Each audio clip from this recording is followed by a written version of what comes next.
Now live. Ugh, he said live, and I got like.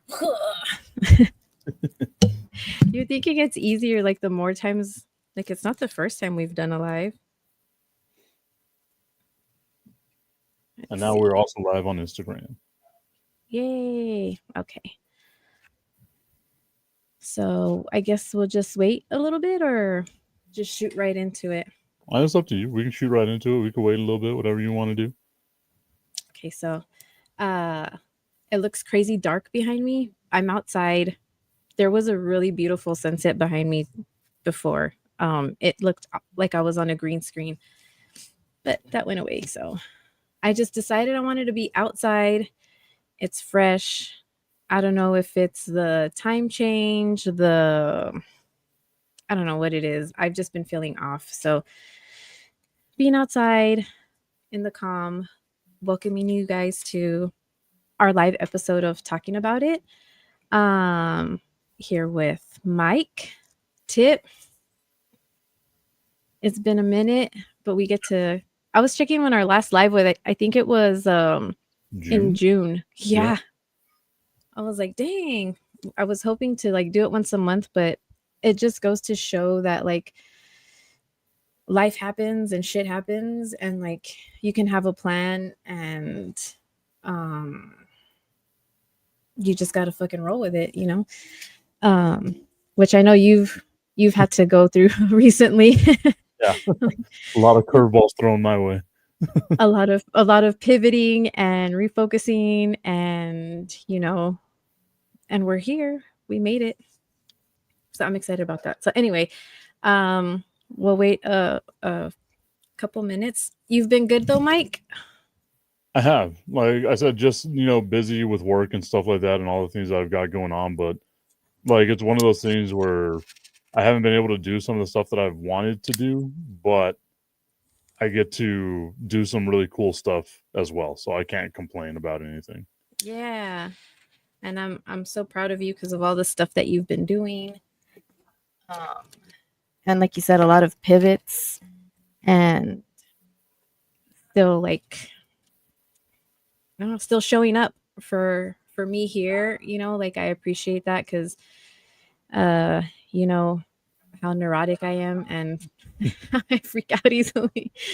And uh you've still been here with me, so I appreciate that. Um, let's see, I'm gonna lower this a little bit because I feel like I'm there we go. Well, no wonder it was all dark sky because I have the camera like Pointing pointing at the up sky. at the sky. So all right. Um so today's show, we are going to have a guest pop in here in a little bit. We'll be joined with Ryan Woodcraft, an SISD board of trustee. We did have some big elections recently, so he's going to come on, and if you're tuning in and have questions, just leave them in the chat. Some of you did submit some to my DMs, which super thankful for that. We have had steady growth over the past year. Even just with the podcast downloads, listening. And honestly, guys, if you would have told me a year ago that we'd have, uh, what are we at, Mike? Something like 1,200 or 1,500? A little over 1,500. A little over 1,500 in 43 episodes. Well, this is shit. I think this might be 45. Um, so I would have never, I would have been like, y'all are crazy. And so I'm just super grateful and thankful for those of you who tune in, who share my posts. I am trying to grow the page a little bit more because as if you tried tuning in to my live on the day before elections, we found out that you do have to have 1,000 followers. I'm thinking it's 1,000 to go live from the Talking About It page. So I had to use my business page on there, and yeah. So goal is and so the goal is just to continue to grow authentically and show you guys that you really have to wade through the shit, like in Shawshank, to get out on the other side. And it does get easier. I still struggle every day in this healing journey. Yeah, I mean, I'm struggling right now. so, so it's just a journey, and we just keep it moving. And I'm grateful for you all to continue to share posts and things like that. So um, yeah, I'm just super thankful because without y'all, I don't have a podcast. I'm gonna put my sunglasses on because I have a blue light that's nearby and it's bugging me. So yeah, so super thankful for you guys for that.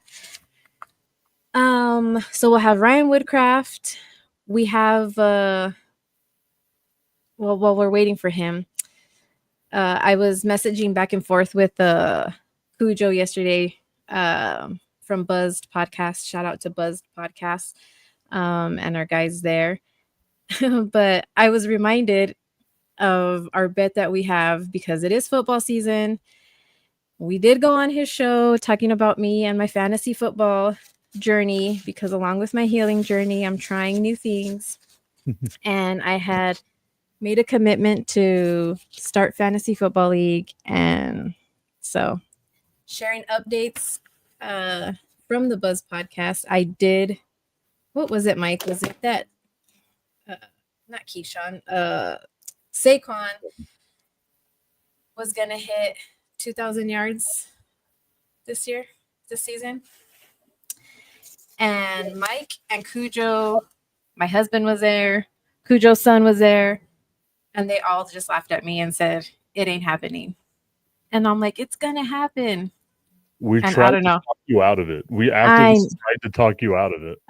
I know. And well, if you all follow football, it's likely not gonna happen. They're still halfway through, so maybe he just like, I don't know, breaks out. But Cujo's It would take a miracle. basically that's what Cujo said. He said there's not enough time. Because I said there's plenty of time. He's like, no, there isn't. So there's that. Fantasy football again has shown me that you don't really need skill to play fantasy football. You can follow all of the advice of professionals and statistics, and they don't know shit about it either. Like, it's just so unpredictable. And for a person who struggles with anxiety, and I like the control and predictability of things, fantasy football was just, I don't know if I'm gonna be doing it next year. Let's just say that. But I will say I am 4th place. So not bad. Because it says now, like, if it was to be playoffs, I would still be in the playoffs. There you go. I beat the only undefeated player that we had on our team, the number 1. I was the only loss that he's had, or she. I don't know. I don't know the people. So that's a win. What else have I learned? So I'm 6-4. I got my ass whooped this past week. Bye weeks. No, my bye week was last week. This week, kickers, man, Mike, was I or was I not a huge advocate for kickers? You were like the biggest advocate for kickers, like how important kickers are. And MVPs, I had Cam Little, got rid of him because he was trash. Picked up the kicker from, I think he's with the Bills now. Mm-hmm. He has been garbage. And the week that I picked him up, Cam Little made that 68-yard field goal or whatever it was. Yep. So there's that. So yeah, I don't know. I'm projected to win my next fantasy matchup, so we'll see how that goes. But yeah. And just to like circle back to your Saquon thing, it is possible, but he would need to average 177.6 yards a game for the next 8 games. And if he can do that, then yeah, Philadelphia is going to easily roll. Well, and I feel like what happens, right, is everybody starts to like learn their runs, learn their plays, study the tape, and so it's a lot harder now because I feel like they uh, protect him more, or what do you guard him? I don't know what the words are. Mhm. What is it called? Any one of those? Was I in the right? I mean, I guess it like depends on what, like saving him for the playoffs would probably be the best thing. Oh, you think the team? I mean, like other teams, like know like where he's gonna go, and so they're like, I mean, it's there's. football. Like they all have the same type Mm, of running plays. They all have the same type of like formations and stuff like that. It's just if you're better at executing it than the other team. So if yeah. and like Philadelphia, I know Jalen Hurts is like a decent quarterback, but like you're not afraid of his arm. And if he beats you Mhm. with his arm, then you'll live with it. So you just stack up against the run against Philadelphia. Yeah.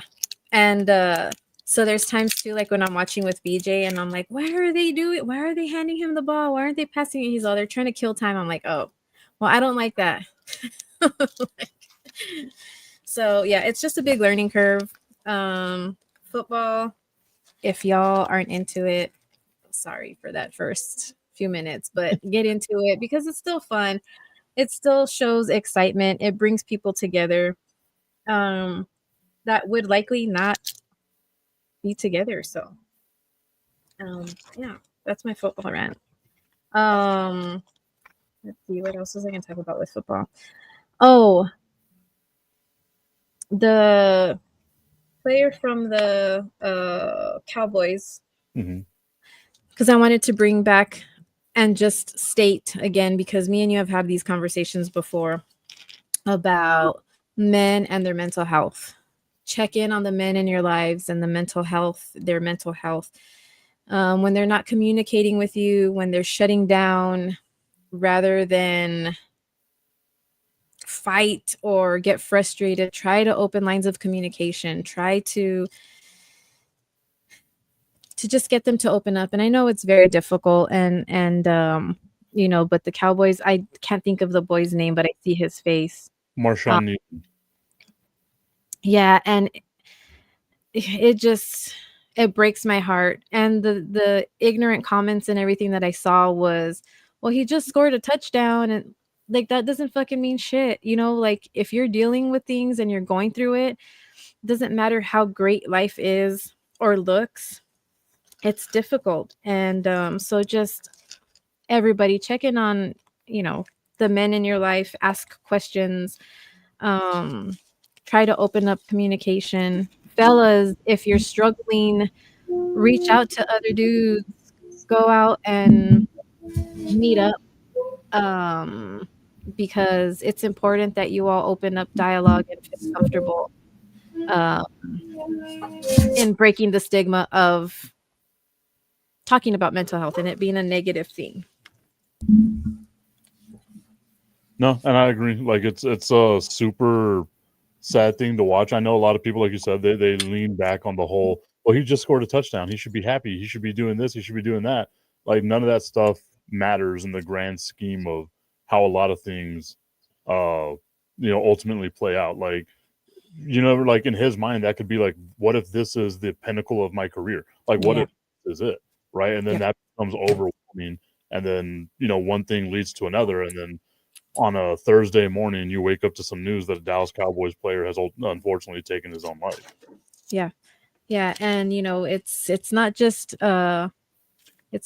athletes, it's everybody. You know, it's regular guys, and it's unfortunate that this had to happen. But I saw a lot of NFL players coming out and speak. I think there was a guy, the guy from the Jets. Is he the quarterback from the Jets? Maybe, who came out and spoke about that he when they got their first win, that before that he was just struggling mentally. You know, that he had to lean on his support system.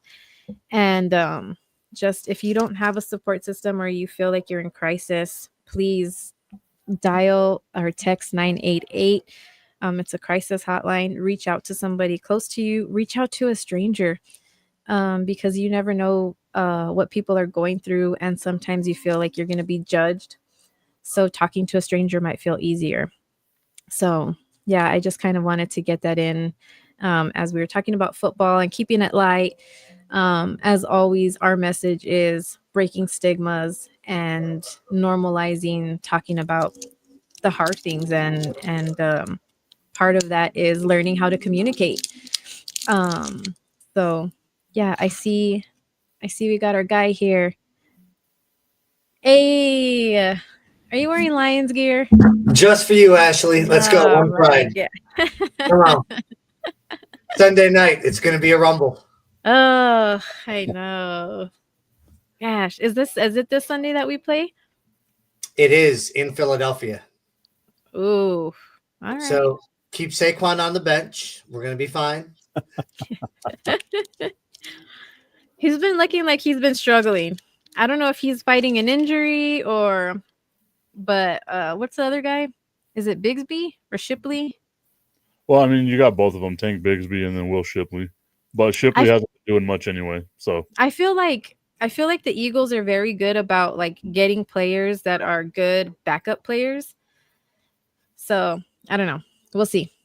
But yeah, so we'll see Sunday. No? Wow. Detroit's at a different spot this year than last year. This year we're getting healthier. Last year we were breaking apart. So if Jared Goff and Amon-Ra St. Brown and Jahmyr Gibbs are on a roll, watch out. It could be a high-scoring game with minimal defense. I hope it is, and I hope my fantasy football players do good. I think I might have somebody from the Lions. Or it could be a Kirk Herbstreit 7-5 game.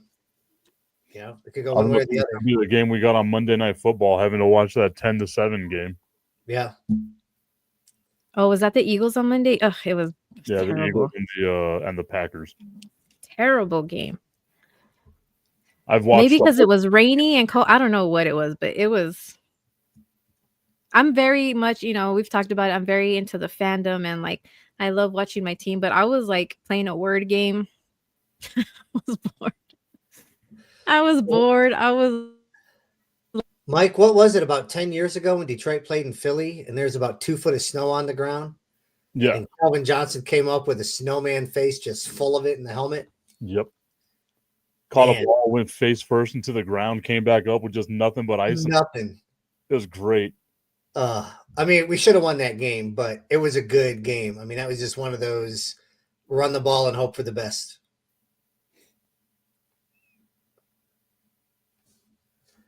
Well, Mike, you're a Cowboys fan, so you're more than welcome to jump on the Lions bandwagon this Sunday night.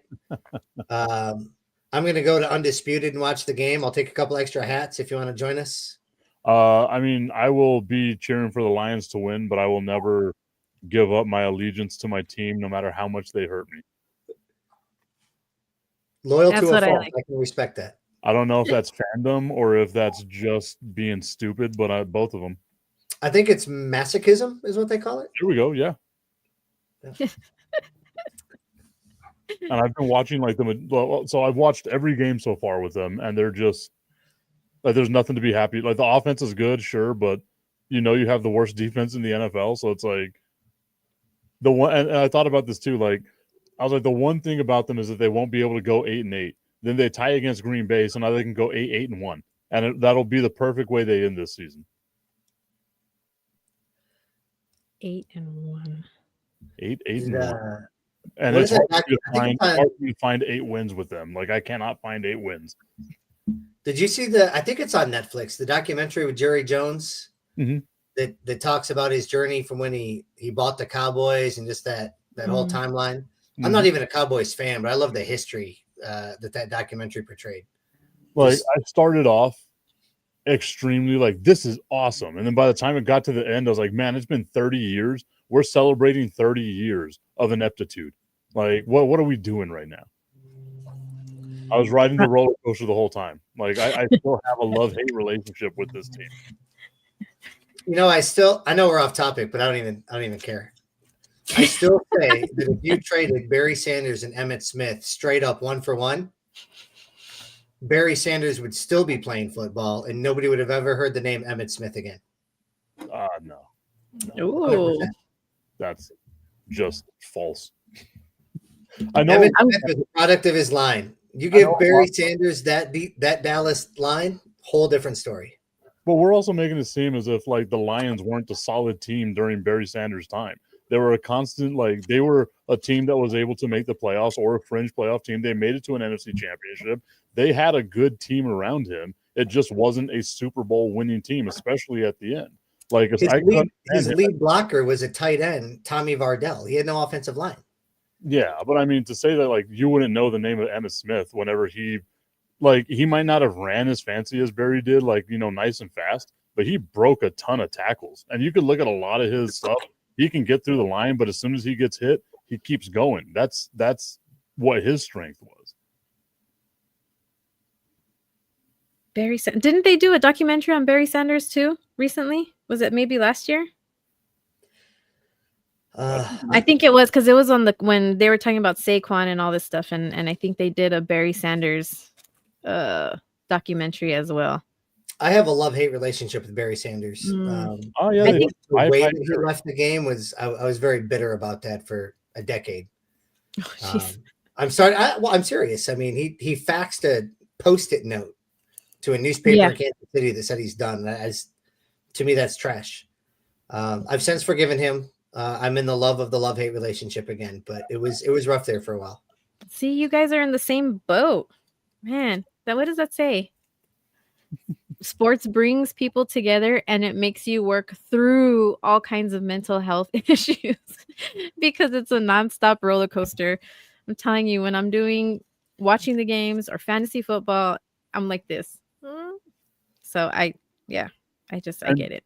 To also let you know, like, the roster the Lions had the year that Barry Sanders retired, like, I'm not looking at the roster, but I'm looking at the standings. They were 8-8. They were 3 games behind Tampa Bay, who ultimately won the division, which is weird to think that Tampa Bay was in the NFC North at that point. But, like, Tampa Bay won that division. They were 8-8.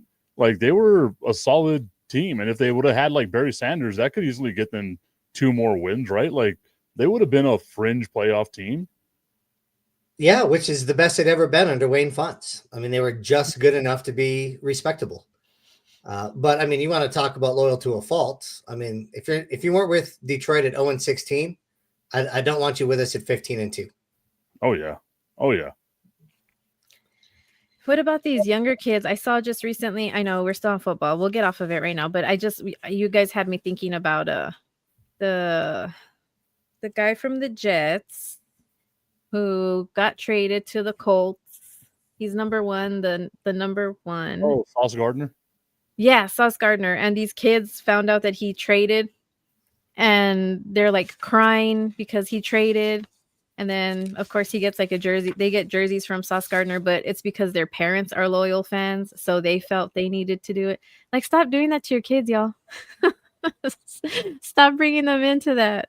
Oh, look, we got a household of a Bills fan, a Browns fan, a Cowboys fan, and an Eagles fan. Well, and like a lot of, like, I've said it a bunch of times, like, my kids love the Cowboys, but like I never was like, you guys have to love the Cowboys, right? Yeah. Like, if you're around me whenever I watch football, I'm very like stoic. Like, if I do get excited about something, it's like let's do this type thing. But I'm not super boisterous when it comes to like the Dallas Cowboys stuff. But my kids just fell in love with them, and like I would prefer that they didn't, right? Like, I don't want them to deal with this nonsense, but like they did. So like a lot of the times you just like the kids gravitate towards it that way. Yeah. I remember the Jets beat the Cowboys in like 2019, I think it was. And Jericho, my oldest, was like, I'm never flying on a plane again. Like that's what his mindset was. It was like, calm down, guy. Like, it's not that serious. Like, and he refused for the better part of 8 years to wear the color red because of the Commanders football team. Oh, wow. He refused it. Nice. Yeah. See, it's good. I don't know. I'm not that way. Clearly, I'm not that way, but that's conviction right there. I'm just saying. He might be more hardcore than I am. Yeah. That's good. Well, see, my husband is named after a Dallas Cowboy. So I feel like it's just something that we do, like, because that's such a connection. It's such a thing that brings us together. Cookouts, football, Sundays. So I don't know. But all right, enough about football. We've gone half start talking about football. But thank you, Ryan, for coming on and joining us. I am excited to hear from you. I guess just roll into the elections. We just had elections recently, not only locally but throughout the country. We saw big voter turnouts.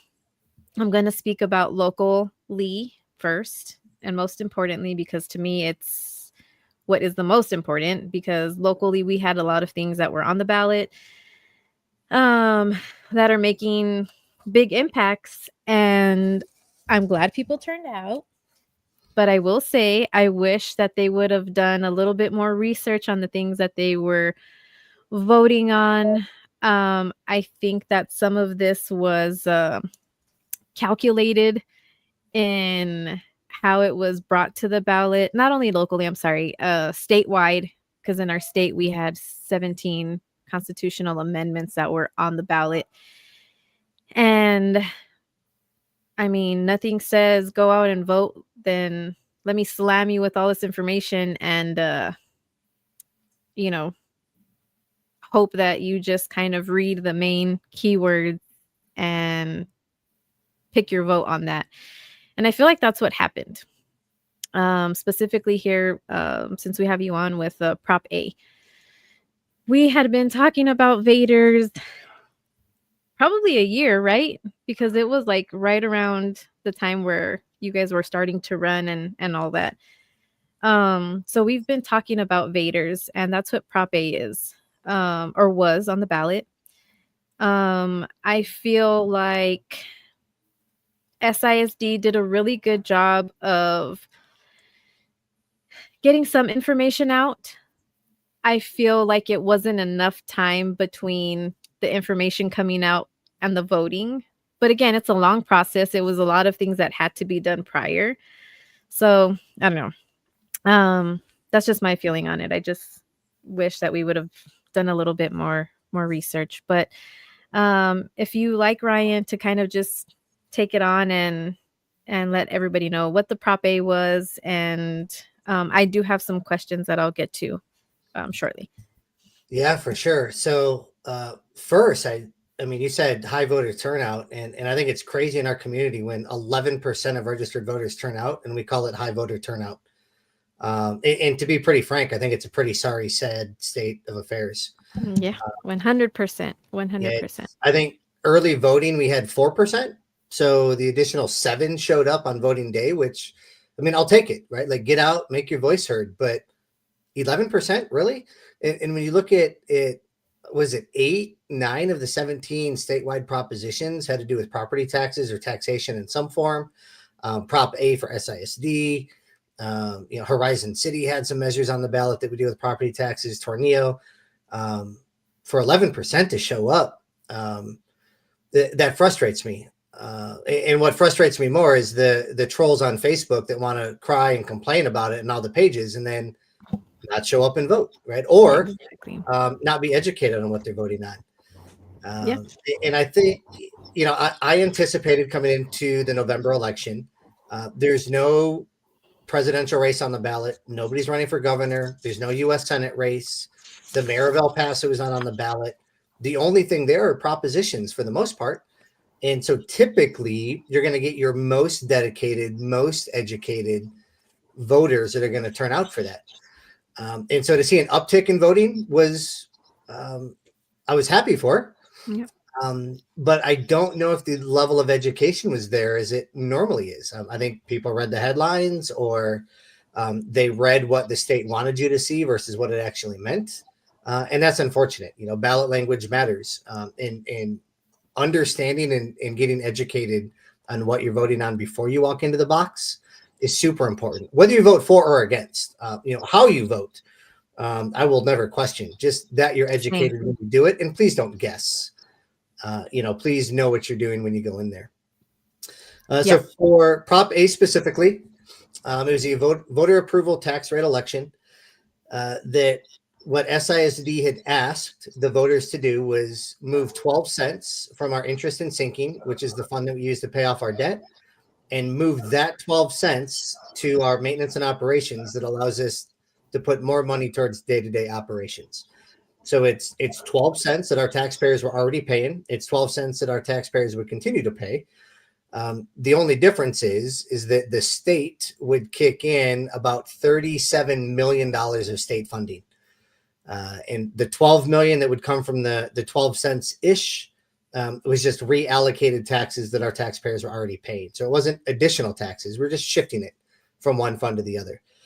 How much do you think that just having the word tax on there already made people's minds up, right? Because the second you see anything taxed, like, oh, it's going to be a tax increase or whatever, they're going to, most people are going to just initially be like, no, like flat out, no, I don't want any of this stuff.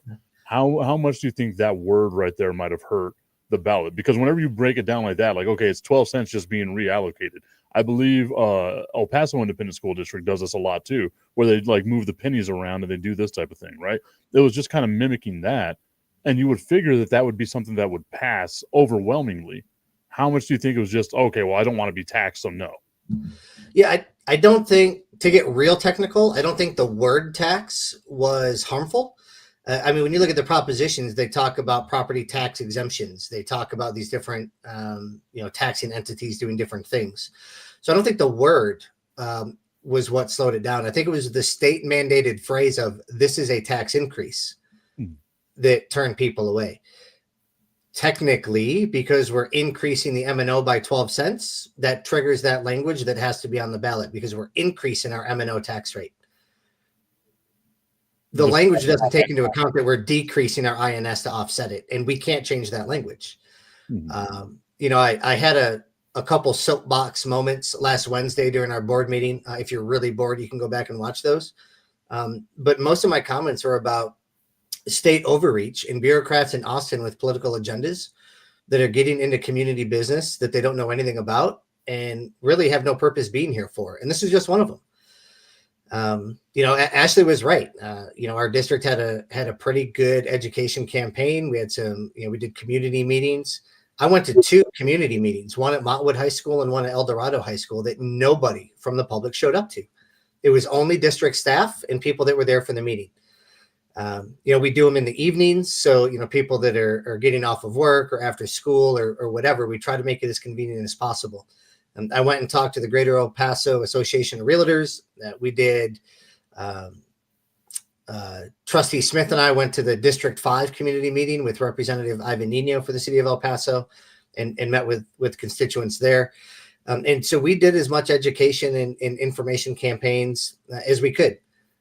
To arm people with the most information needed so they could make the best vote for their family and their financial situation.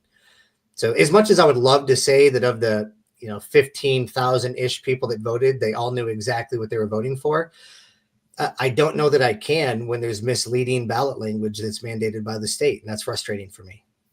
So I don't know if this number is necessarily true whenever it comes down to like demographics and stuff like that, but I remember hearing that Socorro Independent School District has a roughly 220,000 people that encompass it, right? You would assume more than half of that is going to be people who are of the age to vote and go out there and kind of do their thing. 15%, like you said, is the fact that we're celebrating 11% is wild, right? Like it's absolutely wild. What can we do as, people that are in the district, as people that are public figures, to get the word out, to get more people out there to vote, to do our thing? Because, you're sharing stuff and Ashlee's sharing stuff and I'm sharing stuff, but it still doesn't seem to reach the way that we need it to reach. What more can we do to make sure the messaging gets out there? So if we need to find a way to change the way that the district's going right now, we can finally get it done. This is going to be a terrible analogy, but bear with me for it. People that have addictions aren't going to end their addictions until they want to. So you can talk to an alcoholic about, hey, you need to slow down your drinking, it's causing problems. And until they hit that point when they realize it's a problem, nothing's going to change.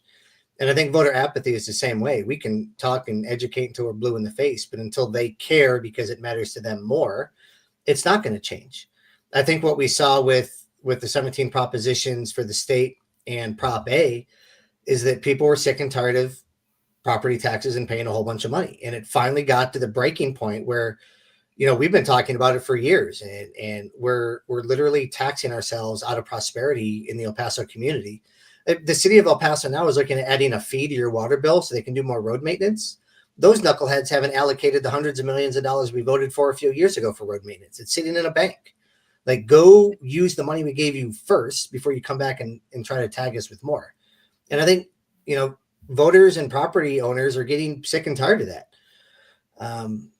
So good. Like, that's a catalyst for them to come out and vote. Like, I appreciate that, but you have to find what matters to them most and then tie how voting impacts it. If property taxes is that thing, then let's talk about it. Whatever that thing is, we have to share why voting matters for it. With the 17 propositions, most of them were property tax related. Some of them were, healthcare fund related. Hey, let's use property tax dollars to fund, I think, was it dementia or Parkinson's or Alzheimer's? I can't remember what it was. Or, using taxpayer dollars to fund medical research. The people that live that life and have benefited from some of those programs are going to be the biggest advocates for you to go out and vote for. The people that haven't benefited from those programs and go, why would I use my tax dollars for that? They're going to be the biggest advocates against. And so finding that item and then educating people just within our own community. The Democratic Party put out a list of recommendations. The Republican Party put out a list of recommendations. The Libertarian Party put out a list. Most elected officials and partisan offices put out their recommendations on how you should vote. There is a plethora of resources and recommendations. If you don't want a deep dive, you can compare them and make the best guess. But, to circle back for the long answer, until people care, I don't think it's going to change. That's why you get a big voter turnout for the presidential election, right? Every 4 years, it's the most important election of our lifetime. Every 4 years, doesn't matter who's running. How do we get that involved in the local aspect? And I could soapbox on this for a half hour. When you talk about birth rate decline, urban sprawl, immigration issues, most of that can all be handled locally if we just get our act together. But people don't want to take action. They expect other people to take action while they cry on Facebook, and it's frustrating. I think that's the frustrating part about it, right? Like, you talk about how Prop A would have impacted, SISD families in a positive way, right? There's no doubt about it. The nomenclature, it would have been a positive way to impact SISD families. It fails by 856 votes, which is, again, a mind-blowing number that it could be that small. You want to hear something crazy, Mike? The 7,100 people-ish that voted for it was record-breaking affirmative votes in SISD history. They've never had that many votes vote for a ballot measure. Unfortunately, the 7,800 that voted against were also record-breaking against votes. So it was high turnout on both sides. Now, to play devil's advocate, the Vader would have released a lot of pressure for us. It would have helped us rebuild the fund balance. We don't have to take out payday loans. It would help us get technology back on track. It would help us do AC repairs. There was going to provide some relief, but it wasn't the end all be all. We still have a lot of work to do to fix the finances. I've told some folks, I think it may be a blessing in disguise that it failed because it forces us to fix the problems. And I use a leaky copper pipe scenario. We know the pipe is leaking, but it still kind of works. Had the Vader passed, we could have slapped some putty on it, said it's good enough for a while, and went and did other things. But now we have to fix the pipe because we don't have a choice. And so I think it's going to allow us to fix some structural issues. It's going to allow us to fix some processes and procedures. It's going to be painful, but it's going to give us an opportunity to get right. And on the other side, in my public comments I made last Wednesday, I don't think people voted against SISD. I don't think they voted against our schools. I don't think they voted against our kids. I think they voted against the treacherous history of the board. 10 years of significantly poor financial decisions. I could name 3 off the top of my head, but I don't want to throw people and organizations under the bus, right? But very recently, poor financial decisions were made. We've had tumultuous experience with some trustees and law enforcement, and whichever side you look at that, it's a situation that's very unfortunate. And I think the board and the previous superintendent lost the trust of our community. And so I don't think it's unfair that the voters of SISD said, no, you have to you have to prove yourselves to us before we give you any more resources. Now we've got 3 new trustees. We have a new superintendent. We're headed in the right direction, but we have a lot of work to do to rebuild and regain that trust, and to show the parents and to show the taxpayers and to show the stakeholders that, you know, we're in this for the right reasons and for the long haul. But we've got some work to do. So we talk about that trust, right? Like, clearly this was an amount of voters coming out saying, look, like you said, prove it. You got to prove it to us first. What steps are being taken now that Prop A has failed? Like what's going to be the way that we can say, okay, this is our backup plan. This is what we're going to do to get back on the right track. This is how we prove ourselves to you, the constituents of SISD. Mike, it's going to hurt, man. It's going to hurt, right? And a lot of people want to talk about being financially responsible until it's time to do financially responsible things, because it hurts, right? You know, the first thing that comes to mind is our healthcare plan. You know, we've been talking for months that we have to do a healthcare plan redesign. For years, as healthcare costs have inflated, the Board of Trustees neglected or negated to pass the cost on to the employees. The district has decided to eat those costs. Now, it helps the employees in the short term, right? Their healthcare costs, generally speaking, didn't go up. They maintained the same coverage, but that added to the deficit spending of the district. So had the board chose to do nothing, with the healthcare plan, we would have started the year at a $25 million deficit if we did nothing. And it's not sustainable. So, you know, we brought in a benefits advisory committee made up of stakeholders and employees. We opened up the book just like we did with the finance and operations advisory committee. And they combed through every situation they could. And it's personal for them because it's their healthcare, it's their medication, it's their paycheck.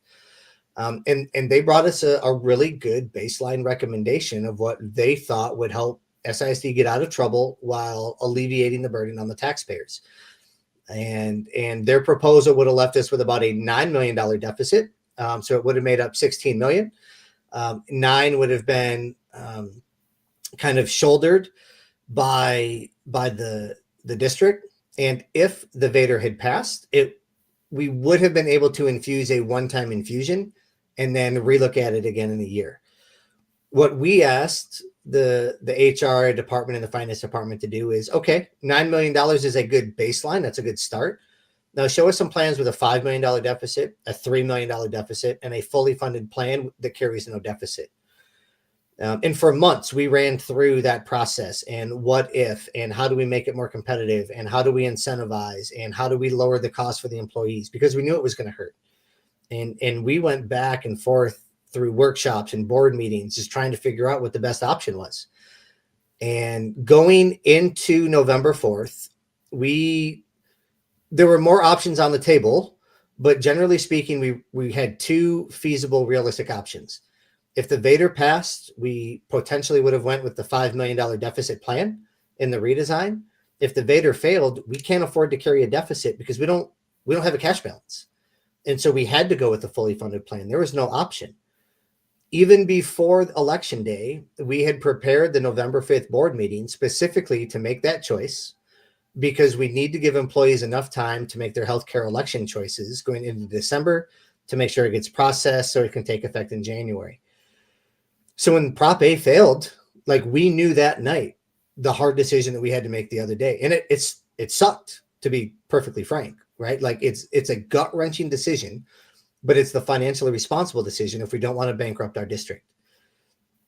Now, I got text messages Thursday morning telling me that, you know, I can't believe you punished us this way. My wife's healthcare just tripled. You know, you guys are no better off than the last board. I mean, I'm not going to speak for the other trustees, but I heard it. You know, it's email and DMs and text messages. Yeah, and it hurts, right? But everybody wants to talk about being financially responsible until it's time to do it. So, you know, I can't give you a specific answer on what we're looking at doing moving forward. Each of the 7 trustees either have met or will meet with Superintendent Vasquez over the upcoming week. to really meet and give our perspective, our priorities, our ideas. And we're doing that so that we don't, our board works really well together. You know, we may disagree, but the 7 of us, like, we generally like each other. There's a lot of mutual respect and admiration, and we genuinely get along. And what we don't necessarily want to do is dissuade each other from what the direction is and what our conviction are for the district. And so meeting with Jim one-on-one allows us the opportunity to be very frank and direct. And then it gives the superintendent and the cabinet an idea of, okay, 5 of our 7 trustees are looking at these things as something that we could do, or here's some ideas to build revenue. And that will help them generate a plan without us being biased about it. But for me specifically, anything outside the 4 walls of the classroom is open for cuts. Absolutely everything. K through 12 core education is the priority. That's what we are supposed to do. So for me specifically, travel for middle school it's on the chopping block, right? Like, I can't direct it. I can't make that my guidance, but Pebble Hills High School football is going to Permian to play in the playoffs tomorrow night. They're playing San Angelo Central. That's varsity football. That's state playoffs. That's UIL. Got it. You go. The Hernando Middle School 6th grade robotics team going to state in Dallas. I don't know that we can justify that. The kids have earned it. It's unfortunate. You know, is there something else that we can do locally? One of the conversations that Socorro is having with Ysleta is, instead of sending our solo and ensemble state qualifiers to Austin to perform, we join forces, bring judges here, and host them at UTEP. And Ysleta and Socorro share the cost, and all of our students that would qualify for state still get the state experience, just not at UT Austin. It's at UT El Paso. Didn't they used to do that before? I feel like they used to do that before, like when I was in choir and stuff in middle school. Like, I think we used to do it within other school districts. I know I'm old. I was about to say, you had to travel with covered wagons. Just because I was playing the Oregon Trail doesn't mean I was on it. Was that a Boomer Center reference? Boomer Center. Boomer. I'm not even boomer, but I kind of am. Anyway, but I think that used to be done before. So I love that idea. I think a lot of the cuts and everything are very unfortunate. Again, I think technical difficulties. I got kicked out. Kicked out of your own show? How does that even happen? No, my computer said you're done. That's what happens when I change locations from my studio to outside in the backyard. But get a Mac. Mike just always hounds me on that. I don't have Android. I don't have Mac. I don't have Mac or iPhone. But yeah, I think a lot of it is gonna be good. It's gonna suck for parents. It's gonna suck for kids. But getting things back to the core of El Paso and locally and inside the districts, and not having to have parents do these crazy fundraisers for all of this out of town stuff. I think it's going to be a positive change. I think that that's better than some of the other hard decisions that you're going to have to make, you know, like, so if one is going to have to cover the other, in my personal opinion, I feel like I don't know that the fundraising will go away, Ashlee.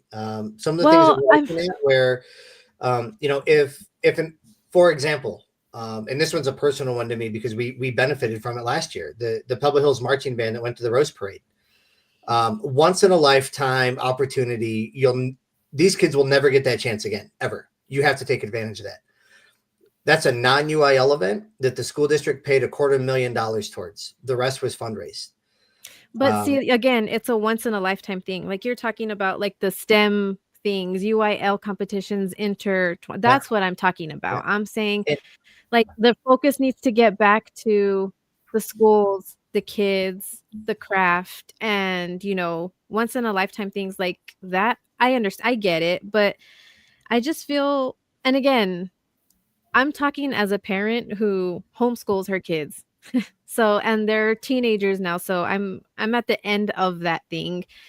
But I just feel like with the state of everything right now, getting back to basics and getting back to a little bit of normalcy, or not normalcy, that's not the word I'm thinking, but just like getting back to basics. Like, let's just take a step back, let's recoup, let's figure out ways, because that's just my opinion. But Yeah, I know fundraising is always going to be it's always going to be a thing. And personally, I think we need to right size. Are we looking at ways to increase revenue that doesn't involve raising taxes? You betcha we are.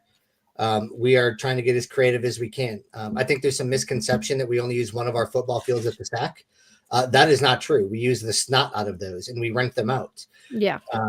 Mijo's Tacos, shout out to Will Hernandez on the Arizona Cardinals, pays dozens of thousands of dollars a year to sponsor and put up signs and has a food truck there because he's investing in the kids. Yeah. So we're taking advantage of opportunities to generate revenue, but we also have to right size our programs. Like anybody else with a house and a paycheck, sometimes you have to cut back and you don't get Netflix and Hulu and Disney Plus, and you don't get it. You have to make cuts. And some of them may be in CTE program redesigns. Some of those low yield CTE programs may not exist. Maybe not every high school gets them, right? Maybe only 3 of the 6 high schools get a certain program. So everything's on the table, but right sizing has to be important. I feel like I say this every time I'm on your show, but we have to remember to keep the main thing the main thing. Exactly. And if we can't afford to do that, then we have to make an honest assessment on making those cuts. Yeah. And the thing is like, no matter what you do, you're always going to have some sort of pushback from somebody, right? Like there's going to be parents out there that are going to be upset about, well, I want my kid to be able to do this.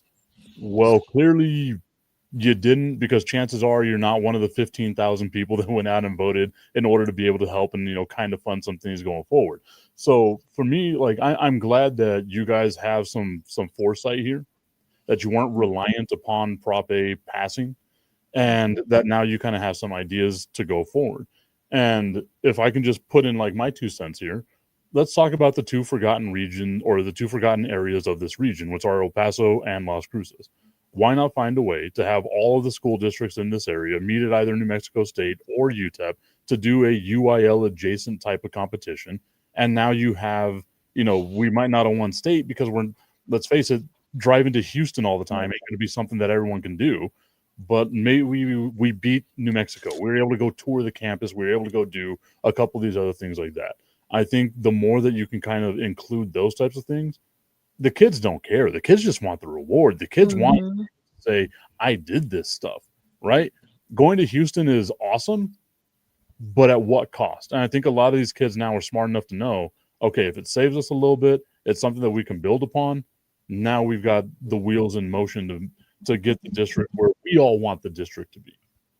Like Battle of I-10, like for the Battle of Battle of I-10 for the I heard you on another podcast talking about Battle of I-10, but you know what I mean? Like, I think that would be cool. Like, I know on I-10 better. Like, I know UTEP and New Mexico State, Phoenix and Tucson. Forget about Arizona State and U of A. Right? Forget about California, where you have UCLA and USC. It's all here. El Paso, Las Cruces. Battle of I-10. But I think that would be really cool. I mean, like Montwood and Socorro used to be the only 2 SISD schools, and they used to have the helmet game. Do they still do that for the SAC? Like whoever. So like doing stuff like that, I think bringing that, and again, just simplifying and getting back to it. That's me though. My whole thing is taking it back to like just simpler times. I used to could not wait to be an adult, and now I'm like, Jesus, I wish. But I feel like kids now have more pressure than we did at that time. So I think taking some of the pressure off of them as well, for like, okay, we're not going to be able to do these, but if we can do things like you're saying, Las Cruces, New Mexico.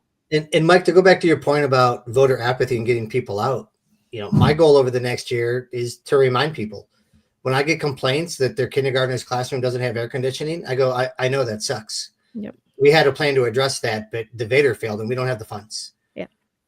Even if the district went out and bought a portable air conditioner for every classroom that didn't have air conditioning, you can't put the exhaust through the window because that's now a safety violation because of state mandates. and the electrical grid couldn't handle it, and you would start blowing fuses, and Yeah. you would lose power to the entire building. Like, so even if we attempted to do that, it's still problematic. And some folks don't realize that, when we get, parent complaints about, I use Puentes Middle School. I don't know if you've had a chance to visit Puentes Middle School. The facility itself is great. The athletic fields are really bad. They can't use their track because the rubber is coming off, and there's massive 3-foot holes. It's just concrete. It's not safe. They can't use them. I think it's Enzer Middle School that hasn't hosted a middle school track meet in 4 years because the track is unsafe.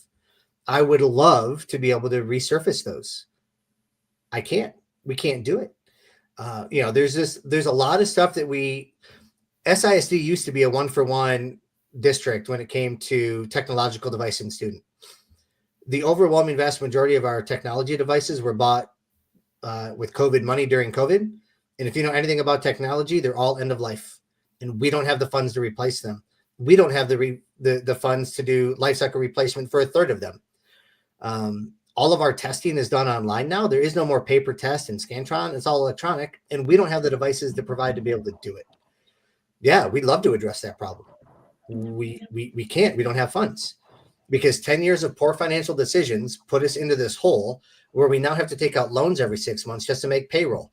And that costs us $2 million in interest and processing. So we have a big hole to dig ourselves out of. It's not going to be easy. It's going to suck. The board is well aware of the position that we're in. And for me personally, I can't make it any better. All we can do is be responsible and prevent a state takeover. Because if the conservators decide that we are getting it wrong, all it takes is one phone call. The entire board is fired. Mr. Vasquez is fired. The TEA comes in, puts in their own board of managers. They put in their own superintendent, and the people get 0 vote in what's going to happen. The state directs everything. And we don't want that to happen. So, yeah, it's going to suck. Yeah. But the health and the long-term success of the district is more important than the pain right now. Yeah, and I think too, when we were voting, I met a couple, very nice couple, and we were talking about the Prop A and things like that, because that was one of the things that they had. That was like the first thing they said, and so I just inquired about, because they had, they were talking about we don't need this, and I was like, well, actually it's going to do some good. And and then one of the we were right at the line of the cone, so we had to take 2 steps further to the cone, because if you're not aware, you're not allowed to speak. No more electioneering. No more election anything within 100 yards, or is it 100 feet? I'm sorry, 100 feet. So anyway, so we did that, and just in talking to them, first of all, it was refreshing to be able to have a conversation with somebody who had an opposing view, and we listened to each other, and it was like, okay, cool. Now they know that we indeed have a new board, a new superintendent, with the exception of, is it 3 seats that are the same? We or have is it 2? 4. So we have 3 new trustees and 4 existing members. 4 existing. And so, that was what I kept hearing was, well, get rid of the board. And it's like, no, dude, we have new members. They're doing good work. And so for me, it's all about resources and education, and letting them know that you can watch the meetings, you can watch your information sessions, you can watch all of these things. And I think and I know it's got to be difficult for the district because, again, your financial constraints or whatever, but the people who are voting mostly no, in my opinion, were people who don't have kids in the district and didn't understand what it was going to go for. Mm-hmm. And I feel like that was probably what that 7% was these older people who have no idea, are like, I'm tired of paying for kids schooling when my kids are out of school. And you're right. We had a short turnaround time from the time we took the vote to put it on the ballot to educate in the election. And for most of those folks 65 and older, even if they voted yes, their taxes wouldn't have been impacted because of the different exemptions that were put into place. So And it again, wouldn't have made that's any difference. another thing was that I let them know, like, your taxes weren't actually going to go up. So, I just think again, and we kind of talked a little bit too, was like, it's just a lack of information and a lack of maybe not information, but people actually wanting to do the work and only going off of talking points. And when you read that ballot was bananas. I had like looked up everything. I had looked up all the propositions. And in reading it, I'm like, what? So like I was even second guessing and I knew I had done my homework. So I can just imagine for other voters and I appreciate you coming on and like giving a little bit of an update of what it is. I too was very uh I take my wins now. And so I'm like, good, people turned out to vote. Now, what they voted on, ugh, you can just tell that it was just not informed. And it took me, I think it was like 7 minutes because I timed myself to to go in and vote. That's somebody who I printed out my sample ballot. I had my things in hand and it took me 7 minutes. Imagine people going into the ballot box, have no idea what the hell it is. All they see are tax increase, tax decrease, property. All they're gonna vote for is yes, yes, yes, yes. And then they To me, don't go. If you don't know what you're there for, don't just be like, well, I'm doing my civic duty. You didn't do your civic duty. Your civic duty is to be informed when you go and vote. there Not you to go. push a button and say, oh, okay, I voted. Let me get my sticker and put it on social media as obligatory type stuff. Your civic duty is to know what the hell you're doing. But Mhm. like, so I'm cool. Like, yeah, we got the numbers, the highest, turnout for a positive, thing that could have happened for SISD with a negative amount of numbers and this and that, right? But man, like you should know what you're going there to vote on. It shouldn't be Undervoting is always an option, right? If your sole goal is to go in and vote on Prop 15 and you want to vote yes on 15 and everything else be damned, then vote on Prop 15 and leave everything else blank if you don't know what you're doing. Like that's always an option. Yeah. And I think for me, I'm a person of principle. people might not know that. I just think there is just such a lack of education when it comes to going to the ballot box and doing again your civic duty. But like, I mean, Mike, that needs to be a clip because yes, you hit it on the nail. Like, yeah, you're right. Like, we're giving props for people showing up, but then it's like they just did it for their sticker. It's the Yeah. adult version of the participation award, right? There you go. Yeah. So I get it, but Well, did you have any again, questions from the chat? Did we want to I hit? do. I can soapbox all night if you don't steer me. I do. And I Well, have a couple, I have some other topics. So let me hit a you. couple of the comments that we have here. Death in a Hoodie saying, or Death in a Hoodie podcast saying, damn, it ain't going to end well. And then RA Sports Coverage saying, politics, what's our topic? Currently, right now, what we were talking about was Proposition A going on here with Socorro Independent School District, the way that it failed, the plans that we have going forward in the school district to try to get things where the people that are living in the district, the people that have students that are in the district can get the ship right the way that we want it to be. And I gotta plug real quick. We have the right team to get us there. Our superintendent is phenomenal. We got the pick of the litter with him. All the prayers and wishes and best of luck to EPIC during your search, but you can't have our guy. The board is phenomenal. We work really well together, differentiating opinions, walks of life, and viewpoints. That's the way it should be. Not every vote is 7-0. Not every vote is 4-3. But when the vote's over, we move on, and then we're good. Our cabinet is phenomenal. The amount of work that the cabinet puts in, whether it's the chief financial officer or the HR department or technology or public relations or academic, pick one. The amount of work that those folks put in, and then their subordinate directors and staff, I can't think of a better team that's going to let us come out of this in a good position. Again, it's going to be painful. It's going to be a lot of hard work and a lot of tough decisions, but this is the team to get us on the other side. There is a light at the end of the tunnel. It is not a train. We're going to be okay, but it's going to be painful, right? Like it's not peaches and roses. It's going to hurt, but we're going to be okay. Yep. So I'm pretty sure, again, because I missed it because I got kicked out, but I'm pretty sure you hit these questions. That's a lot of faith. I'll take it. So what was Prop A, and what does it mean that it didn't pass? And I know you hit that. How can people stay engaged with the local school? Well, we kind of talked about it a little bit. How can people stay engaged with local school issues without getting overwhelmed by politics? And I think we kind of hit on that a little bit, is just do your research. There's links where you can watch the board meetings. You can go to the website on SISD, is it .com?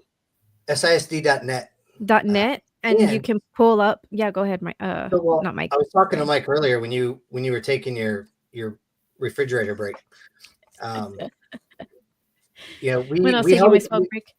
We held a community meeting at each of our 6 high schools for Prop A, where the principals were there, district staff were there, trustees were there. The first one I went to was Pueblo Hills. We probably had about a dozen people turn out. I went to El Dorado High School. No members of the community showed up. I went to Montwood High School. No members of the community showed up. So one, for those that want to stay informed, I would ask that you show up to meetings or events that are going on. Whatever campus is closest to you, they have coffee with the principal. They have these different engagement events. Some are doing during school hours, some are after. But go to a couple of those events a year where you're going to hear very campus specific things that may be of interest to you.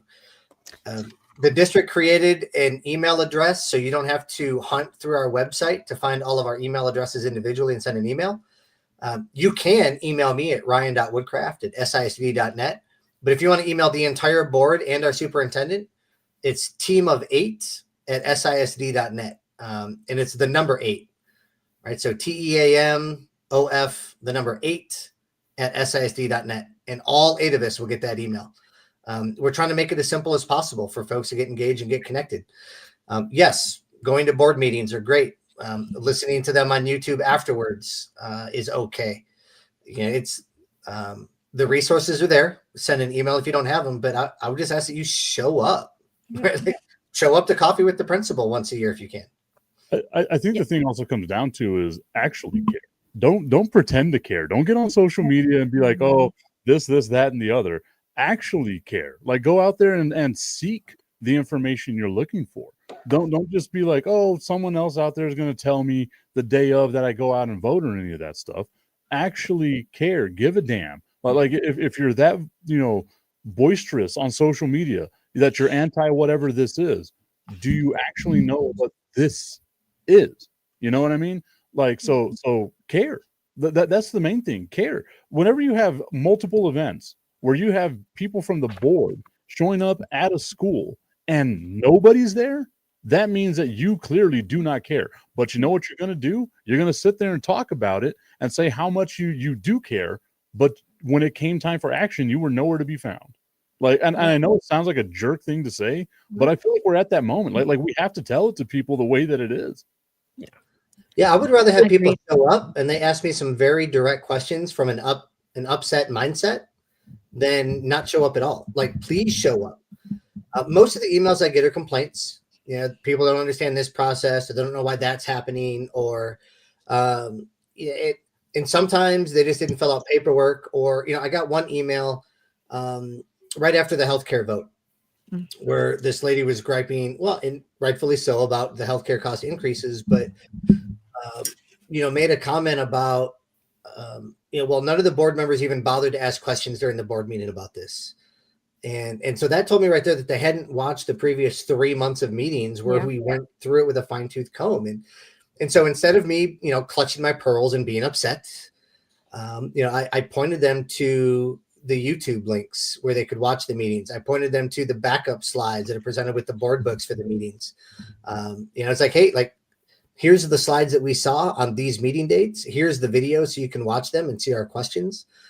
Yeah, you're right. It stinks. Nobody wants a board member to argue with them over email. They want their concerns to be heard and they want them to be addressed. And that's what I do the best, whether I agree with their position or not. I do my best to facilitate where they're coming from and what they're looking for.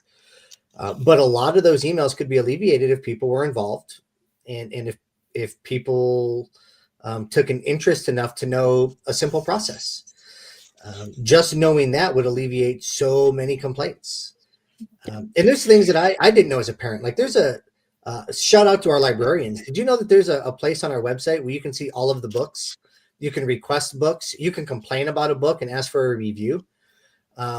Parents have access to the entire library of their kid's campus, and they can make recommendations right now with our librarians. The process exists. Yeah. And I think that's what it is, Ryan, is just getting, and I think the new board is doing a great job of seeing where the gaps are and then finding ways to implement. And I applaud you all on doing that, because I think that's the only way forward.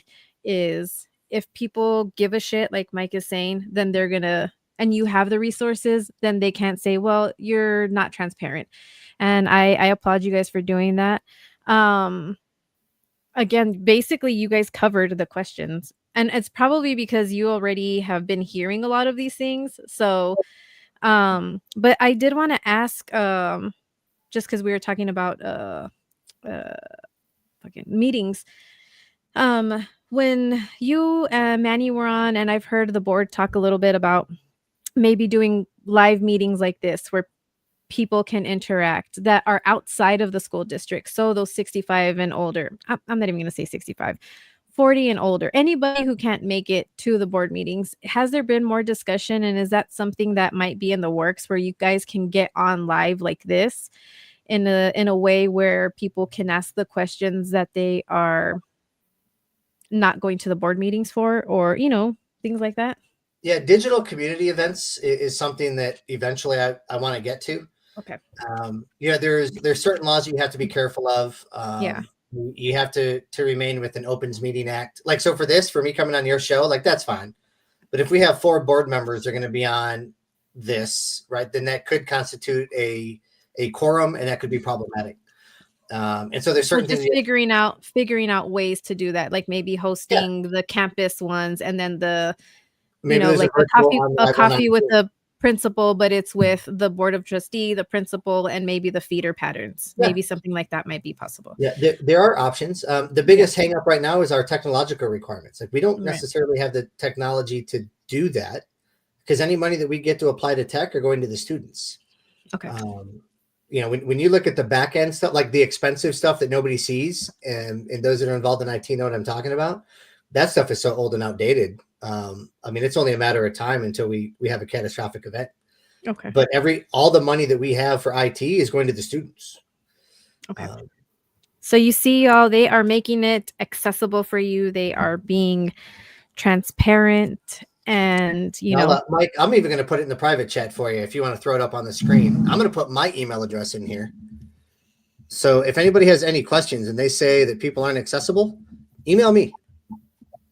And you can DM me as well. I'll also put the links on, I think I'll get like a little page or something where I can put the links up. Again, I focus on SISD because that's where I live. Again, I don't have kids in school in SISD, and I put the work in to know what's going on in that, because it's important. It affects you. It affects your wallet. It affects you. It just affects you. And so we have to start caring about shit that we think is not important.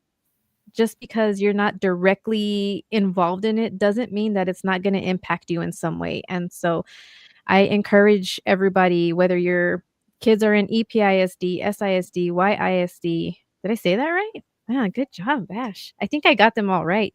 Kanoti, wherever it is locally, if you're listening outside of El Paso, look into your school districts and I get pop-ups now on YouTube for all kinds of school board meetings, like in Pennsylvania and stuff. I don't know if it's just the algorithm, but anyway.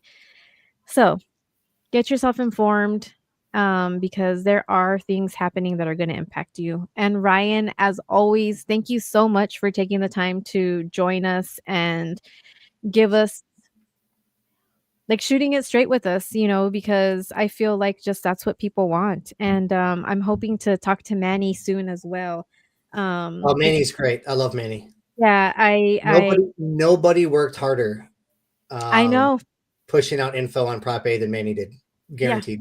He was walking the communities. He was doing, like, he was all over the place with it. And I can't wait to have him on as well to talk about it. But and he's the youngest board member. Me and him had this conversation when he was on there, but just to see that these young folks are hell bent on making a difference for the positive and for great change. Like, we have Jesse as well from the Young Democrats here locally.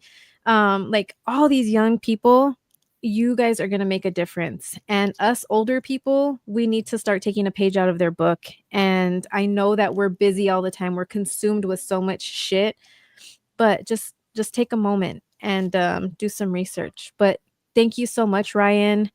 Again, we'll see what happens on Sunday. I'm pretty sure we'll be going back and forth. Oh, I will send you messages for sure. 100%. I know. I don't know if I'll respond. It depends how the game is going. No, it's all good. And But no, I mean, I don't know if thank you have you. more guests coming on here. I think I've taken up an hour, which is well more than the 20 minutes I told my wife I was going to be on. So No, you're fine. thank you, Jennifer. I appreciate you. Jennifer, thank you, because you always do that. Last time we had Ryan on too, it was going to be just a quick 30 minutes, and we stayed, I think, another hour and a half. So, 100%. but thank you for always coming on. I appreciate you, Ryan, and continue just doing the great work that you're doing. Absolutely. And then I'm going to go in here to Instagram, and I'm going to keep watching you live as I throw my comments in the box. Yeah, please do. Thanks a lot. Oh, yeah, I did. I got a picture. I got a picture. Did you? I did. All right, Mike, I don't know if I can go back on my own or if you have to kick me back. There you go. You're asking All right. Steve. There you go. So yeah, guys, that, I knew that section was going to be a little bit longer. I don't have too much more that I want to cover, but there are a few things that I want to hit on because we did get some questions. Oh, I see the comments now. I couldn't see comments before. Darlene, thank you for tuning in and for all of the great work that you do. You're very near and dear to my heart, and I love just being able to see that you're tuning in, because she was the first person that I volunteered for, because when my kids were in school, I was a parent volunteer, and I was there at the schools all the time bugging these poor people. So the fact that they're tuning in and they are employees of SISD, thank you. It means a lot to me, and this is why I try to get the information out, because I hope that it helps people to get the full picture, not just click sound bites, click bite sound. I don't know. I think I'm mixing two words. But anyway, so moving along. Did we have any other questions or anything? For some reason, all I see on here is Facebook, because I feel like all I have is The Facebook. Instagram questions unfortunately stay over on Instagram. Okay. But we've gone through them. Woodcraft commenting over on Instagram saying, thanks again. I appreciate it, you guys. # Go Lions. I get roasted with my football team all the time. That's You okay. get roasted with your football team. Oh. Well, yeah. You probably get roasted way more, but I feel like I handle it pretty well, because I'm informing myself more about football. I'm informing myself about players. I bug the shit out of my husband sometimes because he's trying to watch his game and I'm like saying stuff, and I'm like, okay, I'm gonna go to my room now. So I'm trying. And this is all, look, you guys are probably like, Ash, all you do is ask questions. Yes, I fucking ask a lot of questions because I'm curious to know genuinely what is going on with anything that I'm involved in, whether it's football, whether it's politics, whether it's fucking shopping for clothes, groceries. Like, I like to be informed. So I just hope that people get more of that excitement. Like TikTok, those 15 seconds, you guys are curious as well. If you're scrolling on TikTok and you're scrolling on Instagram and you're watching reels, you're curious. It's just your algorithm fucks you up because it hog ties you into what you're liking. And so we just need to change up our algorithm a little bit and um keep it moving. Like, learn something Get out of outside of it. your comfort zone. Yeah, for sure. And you don't have to be going through the healing journey to do it. You just fucking, as a human, as a person who has a brain, and I don't know any of the statistics on the brain, like how much information you can process and all that, but like we can hold a lot of fucking information. Let's use it for some good things, not just 80s, 90s music, movie references, sports statistics, like all this random shit that we know. Like, let's use it for good. Anyway, get off my soapbox on that. The Um, Ortiz PhD 77 says, "Great work. Thank you for the info." aw, thank you. Thank you. That's Mind Forward, Dr. Ortiz from Mind Forward Health Center. That's a great segue. Again, if you tune in all the time, you know that my words don't come out right all the time because I get tied up, but I end up making a point eventually. Mind Forward Health Center. That so I again, everything I put out is just for you to have resources and knowledge. And I typically didn't used to like saying where I was going because I wanted to still be able to get appointments and be seen at my providers. But honestly, y'all, I can't be selfish with it anymore. And I have to let you know, if you're looking for help, and again, I'm not sponsored by anybody. I will never promote anything that I am not myself using or an advocate for. But Mind Forward Health Center has truly been life saving to me. Dr. Ortiz has helped me to get better, to work through healing my inner child. She has helped me so much.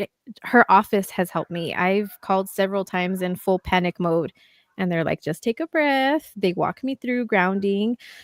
So if you're looking for a place that for therapy, they do all kinds of therapy.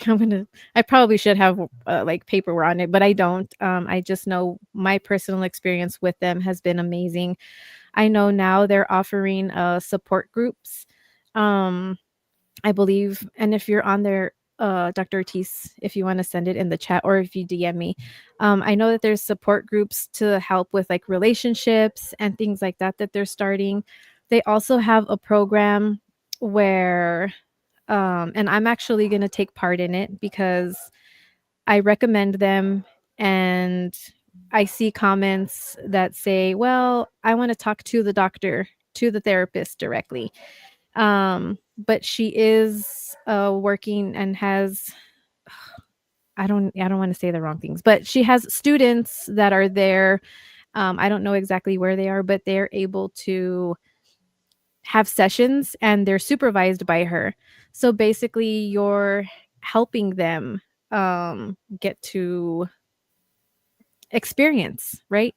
And so I think that that's really important that we do, because I've seen these kids when they're in sessions, because they have to ask for permission to sit in the sessions with me when she's doing them, and they're just taking the information in. They have such a different perspective, and they're young, and so if it's something you're looking for, mindforwardhealthcenter.com.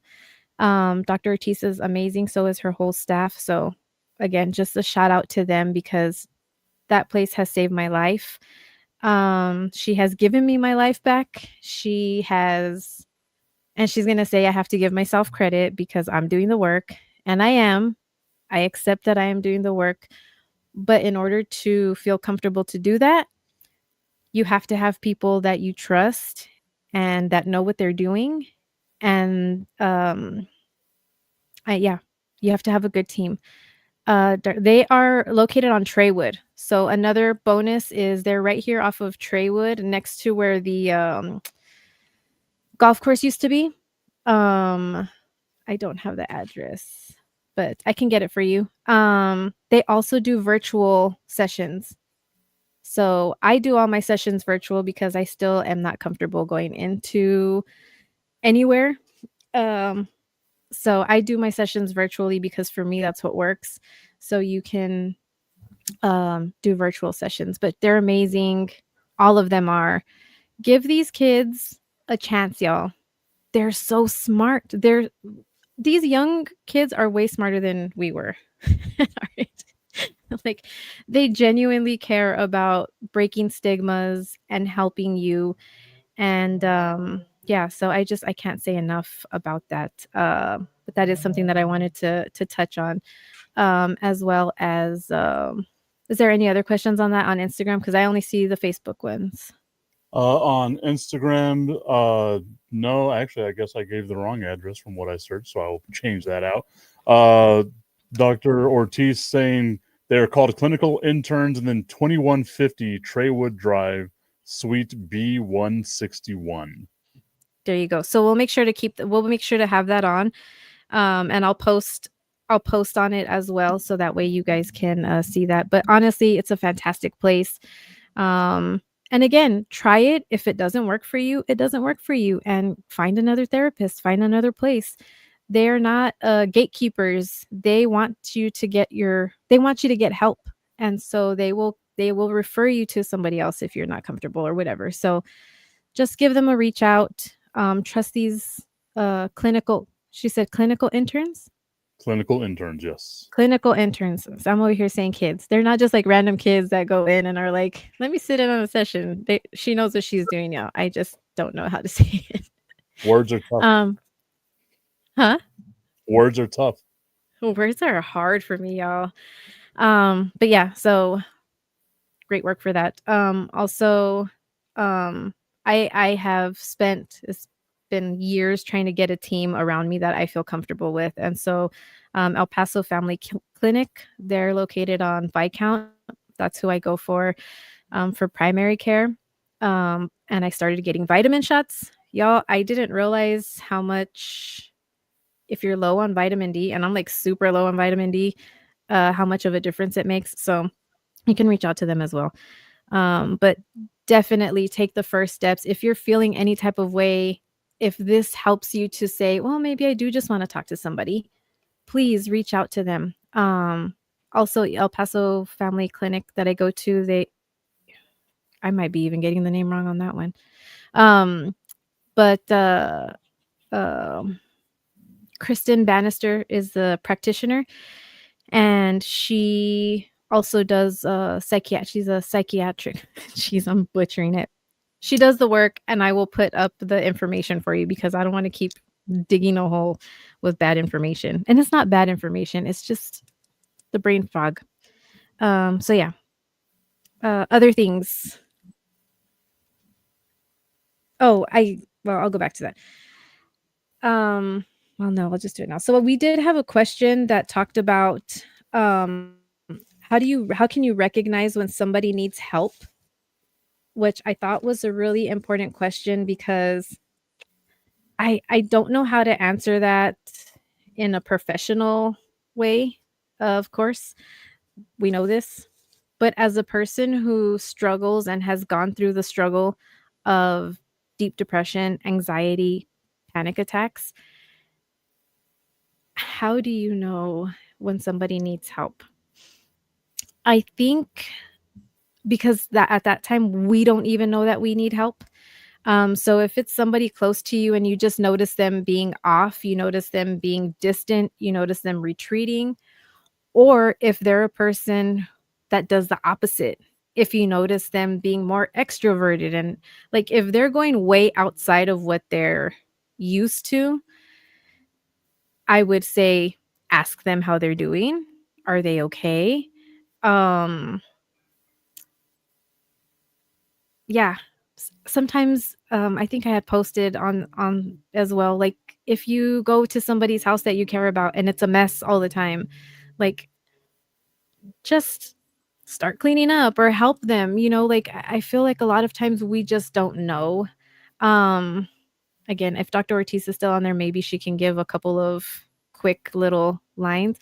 But Mike, do you have any? Because I know we kind of were the same, where like we didn't know how to reach out for help. We didn't know how to ask for help. Do you have anything that might? I guess if you're friends with someone, right? Or they're a family member and you're like, how do I know whether or not this person's going through stuff? People that are normally going through it are pretty good at hiding it, right? Like we can hide it for the most part. So the best part is feel comfortable enough to ask that question and then like not bullshit somebody, like genuinely care, right? Dr. Ortiz says, Ash, you said it perfectly. If you notice a sudden changes in mood or behavior, that's how you can tell. There we go. See, I'm not all like I'm not all there, but I just don't articulate properly. So okay, thank you, Dr. Ortiz. But yeah, Mike, like what you're saying, we hide it.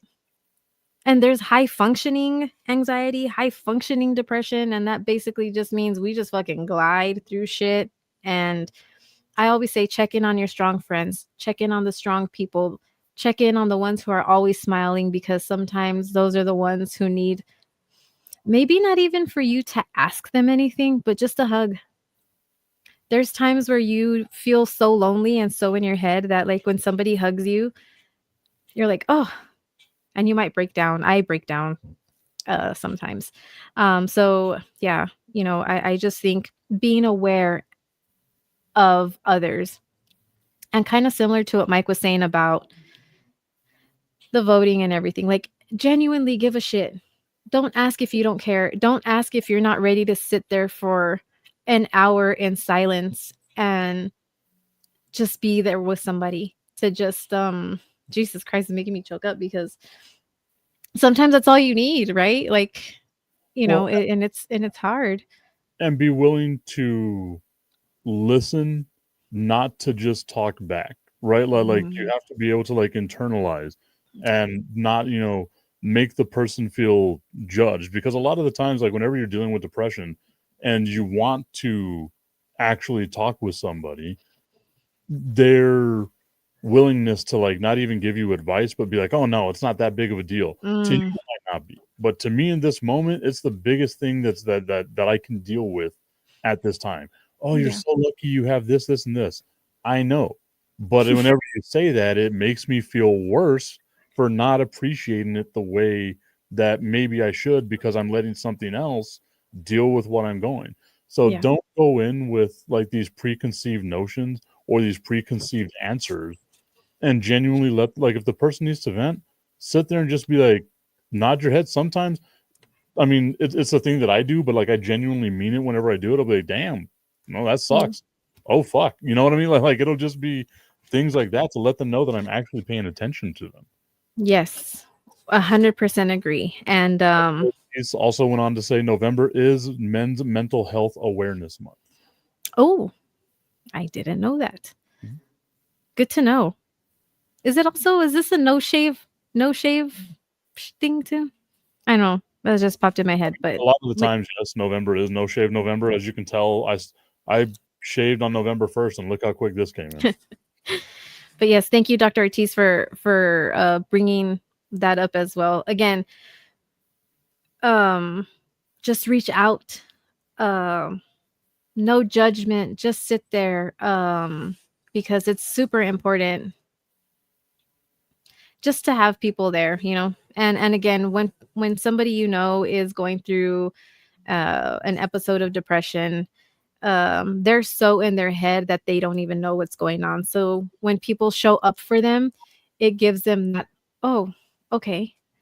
And they're gonna be on 1,100%, like just in my experience, they're gonna feel guilty because you're taking time out of your day to check on them, and they're gonna feel guilty.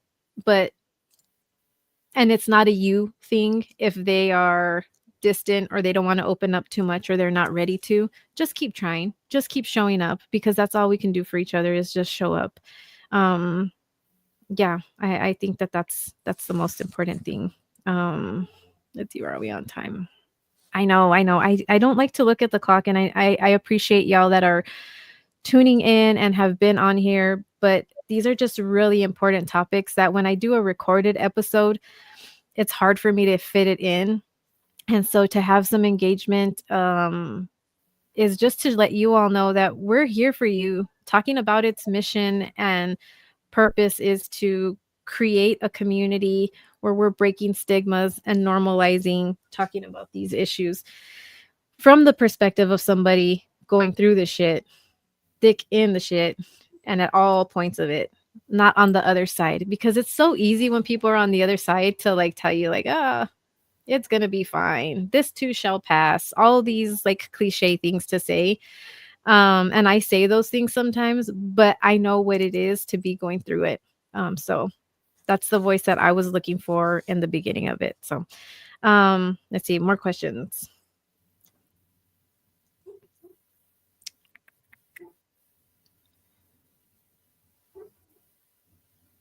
Let's see here. For Mike. This is kind of going off of it a little bit. What game day ritual do you never skip as a Cowboy fan? Surprisingly, I'm not a very ritualistic Mm. person. Like I am if I'm playing the sport, like with baseball and stuff like that. Like I don't step on the lines. Like I'm very much that way. But whenever it comes to like the Dallas Cowboys stuff, I can just hang out, watch the game wherever, wear whatever. I try to have like a hat on or something like that, a shirt, a jersey, just anything to show my support for the team. But I mean, as long as I'm with my family watching the game, that's really all I care about. And if I'm not with my family watching the game, I'm still watching the game and I'm a happy guy. And I probably hate watch the Dallas Cowboys more than anything else. So There you go. Let's see here. What is something you wish people understood about setting boundaries? Ooh.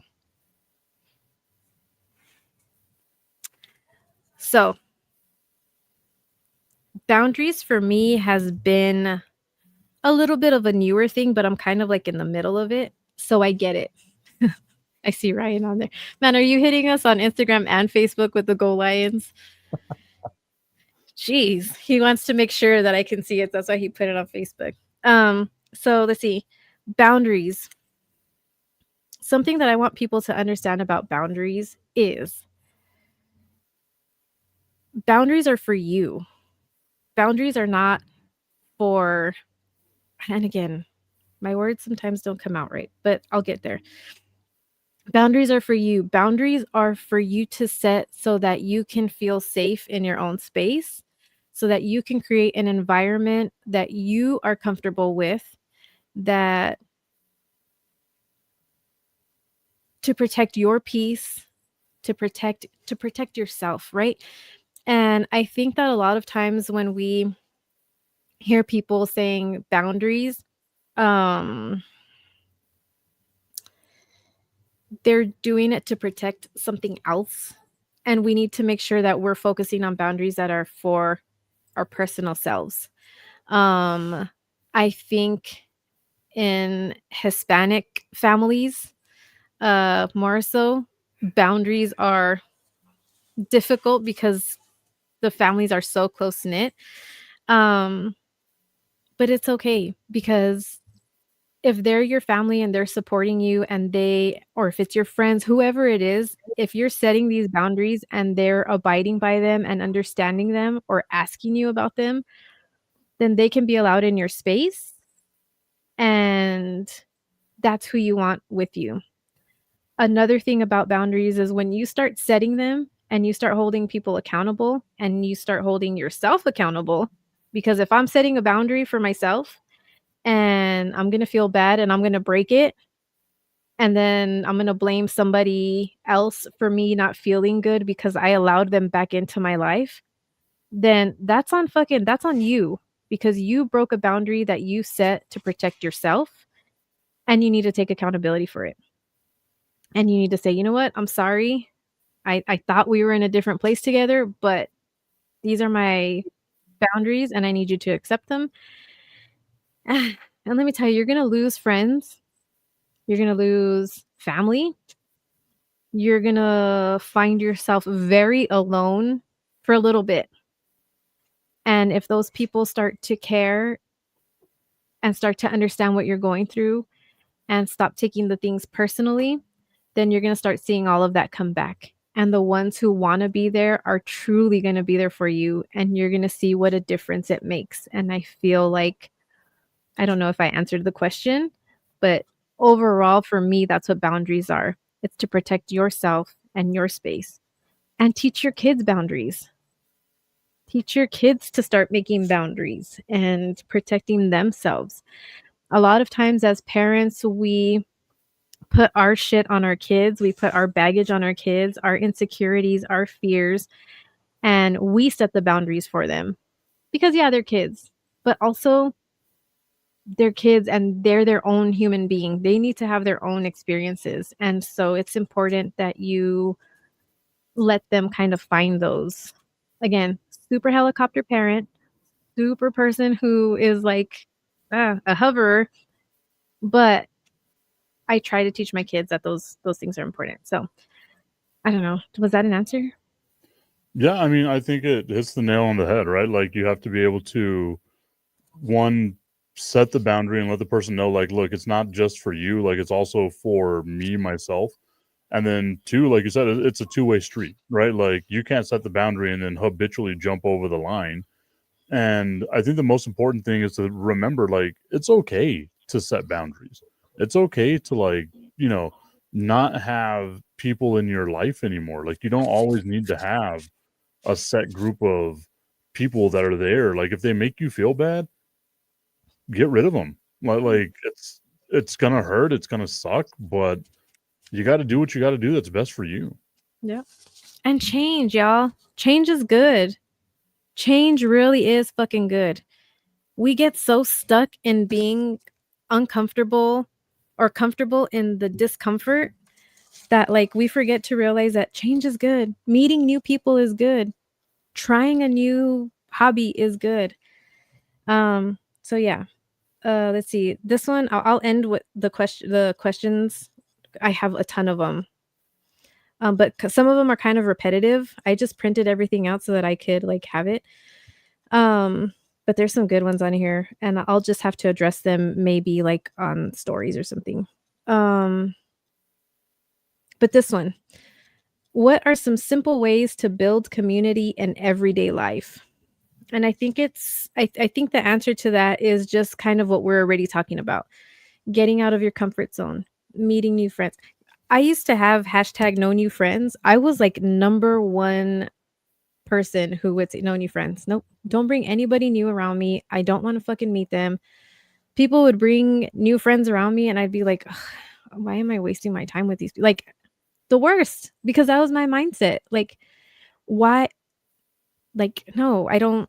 So yeah, I think just talking to people, getting outside of your comfort zone, trying new things, finding things that you have in common with people rather than we disagree on this first. Trying to find positive things that you can find within a person and build from there. Whenever I meet people, I try to meet people, even if I'm meeting them from somebody else or through somebody else, I try to get to know them personally before I make any judgments or anything like that. So I think just getting out there, and that wasn't a question. Jesus, a small font. But that one is a good one. Which one was it? Oh, this one. Why do you think people avoid uncomfortable truths even when they know facing them could help? I think it also kind of hits because we're fucking afraid to face the hard shit. We're afraid. We're afraid. That's all it is. It's fear. Um And it's fucking hard and it's sad and it's scary and it's all of the ugly, scary things. But let me tell you, once you start facing those things, regardless of what it is, you feel better. If you're an overthinker like me and you like send a text message to somebody, or if you're first of all scared to send a text message and then you finally do and then they don't respond, or it takes a long time to respond, and then you start thinking, oh shit, did I send that right? Did I say that right? Did I do that? And rather than just like waiting for a response, or if you have a conversation for somebody and you're not understanding what's going on and you're just spiraling out in your head, like ask them, hey, did you get my message? Hey, are we good? Are we, like just ask, just communicate. I don't know. I feel like those are really good questions and I just don't have the capacity to answer in an eloquent way. But I think it all boils down to listening, communicating, showing up, and facing the fucking hard shit. There's just no other way through it. Yeah, like avoidance is the easiest thing for people to do, right? Like it's the same thing with like being a negative person, right? Like it's so much easier to focus on the bad than it is to focus on the good. I don't know why. Like we should be wired differently to be able to focus on some of the good stuff that we've got going on in our lives or anything else like that. But most of the time, you can get 9,000 compliments, and the one person that says something negative sticks in your mind, and it's like a sore thumb, right? Mm-hmm. But don't be afraid. Like Ashley said, like it's okay to have, I don't even want to call it conflict, but to get that stuff off your chest. Like if you've got the uncomfortable truth, right? Like you got someone in your family that you're like, look, I can't be around this person anymore. Sure, it's going to suck. It's going to be a hard conversation, but would you rather get the conversation out, or would you rather just sit there and internalize it and play the scenarios in your head? And whenever you go to these other things, oh, this person's going to be there. It's going to be horrible, blah, blah, blah, blah, blah. Try to focus in on the positive. Like I'm guilty of this all the time, right? Like I'll find the worst case scenario and just hammer it, especially that way.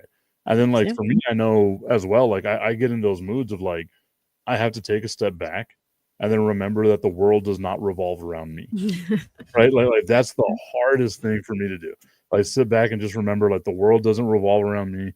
Other people have other things that are going on. I know I've got my things, but I can't be an asshole, as easy as it is to be an asshole to somebody else, because I don't know what they're going through at that moment. You know what I mean? Yeah. So for me, it's like I made up my mind a long time ago to one, get rid of a filter because I'm just unapologetically me, and then Same. two, have the tough conversations. And then if I could say this, because like I was overhearing a conversation whenever I was at lunch today about how these people don't get along. Stop looking for excuses to not get along with people and look for excuses to get along with them. Like find that common ground of what you can get along with. Your zodiac sign isn't a good enough excuse to be like, this is why I'm a jerk, because my zodiac sign says I can be. Literally everyone's zodiac sign, you'll find something on social media that says your zodiac sign allows you to be a jerk. That's not the case. That's not reality. Agreed. I mean, I will say I am very Capricorn though, so. But no, I get it. I think it's just all about accountability and starting to face those things that are difficult and really wanting to open up and do the work, because nothing's going to change if you don't want to change, and nobody's going to make you change. And here on this podcast, we're not going to preach to you that you need to do these things. We're just saying, give it a shot, give it a try. If you're feeling one of these ways, then sometimes taking a good look in the mirror and like, well, for me specifically, like I freak out all the time. I'm kind of in this moment here where I'm like finally being present, and so I'm still super overwhelmed and I still have anxiety attacks, and I have to like look in the mirror like, you're safe, you're fine, you're okay. Like I have to shake the shit out of myself. So yeah, like we just have to go through those things. Again, what is it? Andy Dufresne did not get out of Shawshank by just kind of fucking doing the same thing over and over. No, he dug that fucking hole, that tunnel with a spoon, and he made it on the other side, but he had to wade through that shit. And I think that that's just what we have to do. And when you're ready to do it, then do it. If you think you might be a little bit ready to do it, stick your little toe in the water and make a change. Um, yeah. So I don't know. That's kind of what I had to say about all of those things. Um, closing, gosh, there's so much stuff. Uh, this past weekend, so many of our friends, our other podcasts did some amazing things. Death in a Hoodie, A Town, they have their thing, Laugh Till Death. They hosted a comedy show with some local comedians. I know Javi Bailon was there. I is it Austin? I'm terrible with it, guys. Again, sorry. But it was an amazing event. I didn't get to go to it because I had a really hard week this past week. But guys, shout out to you for fucking coming up with something, putting it together, joining forces, if you will, and just creating an event. They sold out. They've been posting clips, and I have FOMO because some of it was super funny, and hopefully for the next one I'm able to go out there. So shout out, props to you guys. I know Death in a Hoodie was on earlier, so I don't know if they still are, but either way, shout out to you guys. Nation of Wrestling, along with Buzz Podcast, the Takeover Show. Again, I had a really hard week, so I was very gentle with myself, and I knew what my boundaries were. And I felt guilty, and I felt all of the things. But Nation of Wrestling put on an amazing event. My family still made it out there. Ivy Red, who I had on as a guest, did a great job. The wrestlers were kind to my family. They got to take pictures. It was just a really fun event. Their next one is December 20th. So shout out to Frank Stone, Nation of Wrestling. You guys all did an amazing job, and it was super cool. Who else? I wrote it down because there's so many. Annie was a part of the Nation of Wrestling, of Annie's Adventures. I'm sure you guys know who she is. If you don't, make sure you check out Annie's Adventures. Miss Alyssa Velos. I met her at Hair Artistry at an event, and she's just this wonderful woman who has a page where she inspires women to do things, and she talks about her journey as well, and just super cool person. Yeah, I'm just giving shout outs and props to people who I have been so proud of, because we have to do that. Again, like we said, we always find shit to complain about and shit to say that we're not happy about. And these people here locally are doing some great things. Roger Arkenis, hopefully I said his name right. He had the Recording Academy out here. I think it was today. He's doing some big things with his Soundstage 9. Just anybody doing anything with the community. The Pie Sisters are out there doing their thing. The BWOMs, the Poets, with Grizz, they're doing great stuff. So just everybody who's doing those things, you guys are amazing. Props to all of you. All of the perform, like Jordan Taylor, all these, we have some really good local talent, y'all. So go to my page, check them out. I'm always reposting their stuff. And as far as an update for talking about it, we are almost celebrating a year. The year might have already been up from our first. I think when we recorded to when we aired is different. Anyway, I am going to celebrate in a way that is very Ash. I'm still kind of working out the details, but I will be sharing. In this way, I will be giving back to the community. So if you are a performer, if you are a I don't know, mental health provider, anything, and you'd like to be a part of it, please reach out to me because we will be giving back to the community in providing resources for mental health, collecting donations for like hygiene products, different things like that.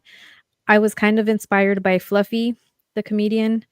So yeah, it's going to be a very Ashway. So not like a loud concert, not anything like that. It's going to be very mellow. Think 90s kickback in the backyard. Uh, Something like that. So I don't have it really worked out just yet, but I will be. Um, yeah, I don't know. Anything else, Mike? No. Do you have updates? I really don't. I have time like kind of taken a step back with all the stuff that I had been doing because of the new position that I have with my job. But I am planning on bringing the tipping point back. It's not going to be at 8 o'clock in the morning anymore, which kind of sucks. But we are going to be bringing it back. I'll be making that announcement next week. So Okay. yeah, I'm excited about bringing it back. It's been awesome. A lot of people reached out whenever I had to kind of take a step back and like, hey, is everything cool? It's like, yeah, everything's good. It's just been a little much for me in that little period of time. But yeah, we're gonna be bringing the show back, and hopefully we get to continue having our shenanigans, and you can deal with my weird energy no longer at 8 o'clock in the morning. See, and I tune in at 8. I'm like, cool. It's like the first thing I get started with just bananas things. Sometimes you guys are throwing some crazy stuff out there, and I'm like, dude, all right, great way to start the morning. A lot of times it's hate on the Eagles, but it's all good. I'm used to it.